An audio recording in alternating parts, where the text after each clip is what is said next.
Hello, this is Michael John. Today I'll be doing a review on this M.2 SATA SSD Reader. I got it on AliExpress for $8.06, and as you can see right here, it's $3.40 plus $4.38 shipping. Came out to $8.06 plus tax, including tax, I should say. And if you open it up, it comes in actually a anti-static bag, which is nice. And here is the warranty card. I don't think there's any actual information on here. It's just the warranty that comes with it. QC Pass 03, I'm not sure what that means. The bag doesn't have too much information on this side, but if you turn it around, you'll see it actually does have some information. They say it's USB 3.0, they say it's M.2 SATA, so it is only for SATA devices. USB 3.0, 6 gigabits a second, that's the speeds we can hope to get. Support hard disk, I mean it's not a hard disk, it's a solid state drive, but okay. And it tells you it's compatible with Windows, Mac, and Linux. Power and data access. Okay. Not too much information. Let's look at the actual device here. So as you can see, it is USB 3.0. We see the extra pins in there. There are 4 on the bottom. 4 on the bottom and then 4 in there. So it is USB 3.0, also indicated by the blue bar over there. As you can see, the transparent port, it actually looks quite nice. It has a bunch of chips on there. And over here, if you look closely, you could hopefully read B key enclosure, and under that it says, it's very hard to see, but it says M.2 SATA SSD, indicating that it's only SATA SSDs. And here's where you put it in. So over here I have 2 SATA M.2 SSDs. This one is 256 gigabyte from Toshiba, and this is 32 gigabyte from Raxamel or something. This one has very bad write speeds, so I'm not going to test that.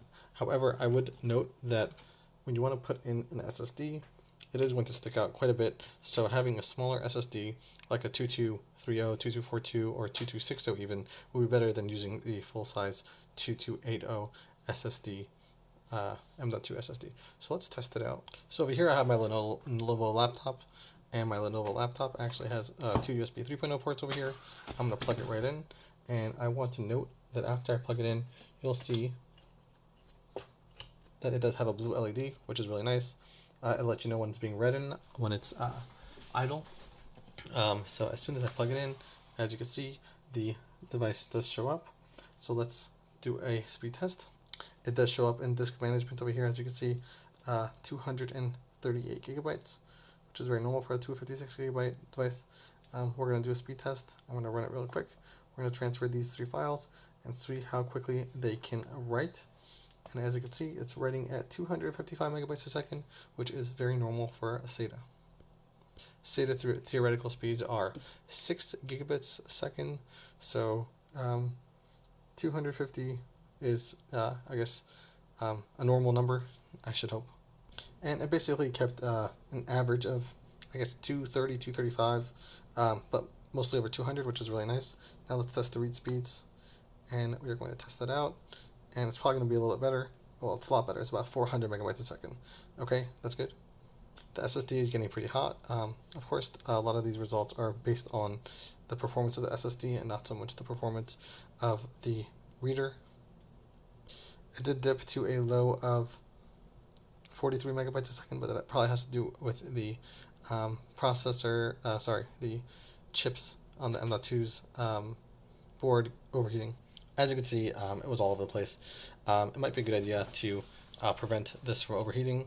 You could use a thermal pad and put one of these heat sinks on in order to create a, I guess, better heat dissipation.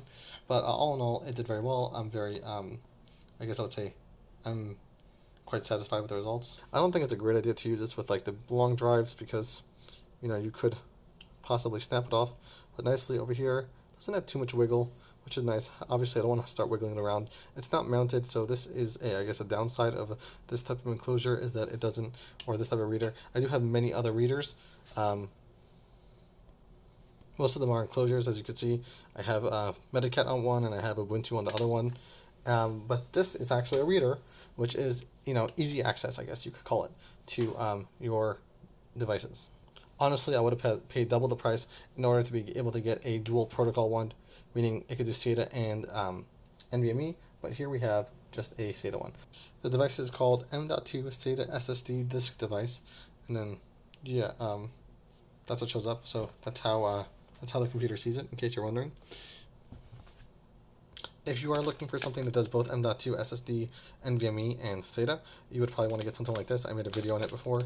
It does a really good job. It's also USB 3.0. It has every single slot size, and it does both NVMe and SATA. And it has an LED, which I like. So in conclusion, for something quick, and if you have a lot of SATA SSDs and you want something quick, then and you're connecting things a lot, this might be a good option for you. But if you want to connect multiple things and you're only getting it to use once in a while, or you only want to buy one device, this probably would be a better option. There also are a lot of dual SSD readers that are much more convenient, that you could just have like a little dock, but this is only $8, so it's a good value. And apparently I bought it, so I guess some people do have use for it. Anyway, M.2 SSDs are really great to have, but always make sure to put a heatsink on it to ensure the maximum speeds. And thanks for watching. I hope this helped you. And if you found this helpful, please subscribe, like the video, so that way I can keep making more things for you. Have a great day.